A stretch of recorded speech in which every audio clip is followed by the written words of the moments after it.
I was living this life of just complete isolation. I found myself fresh out of grad school, newly single, and all of my friends were 3.5 hours away. I really felt like I was the only 23-year-old girl in the entire city of Abilene.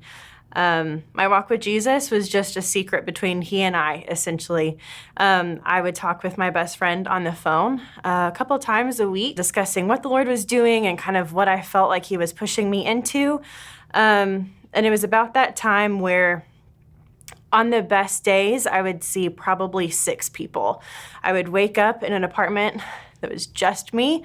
I would go to work where there were 2 other employees. After work, I would come home, work out in a gym that was just me, come home and do the same thing the next day. It was about 6 months after I really just felt like I couldn't do this any longer, that the Lord was like, it's time for you to find a church home, and it's time for you to get plugged in at that church home and just really invest your time in the people that are there. And so I did. I jumped in and I landed at Beltway. I came to my first young adult event, didn't know anybody that was going to be there.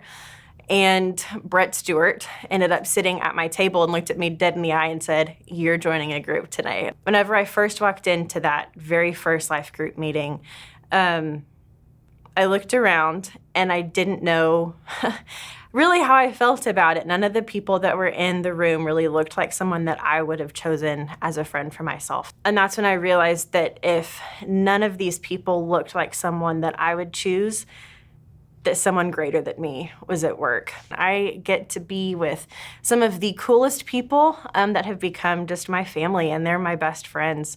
I get to talk about Jesus with them and share Jesus with other people with them. I get to share what he's doing in my life, and I get to invest in what he is doing in their life. I've really gotten to see just what prayer is and just what worship is, and really how to spend time in the Word with somebody else. That this relationship that I have with Jesus is not a secret between he and I, but it's something that I get to share with the entire world. It's within groups that I found my heart for the unseen and those that feel like they are unseen, because that was me just like a 1.5 years ago.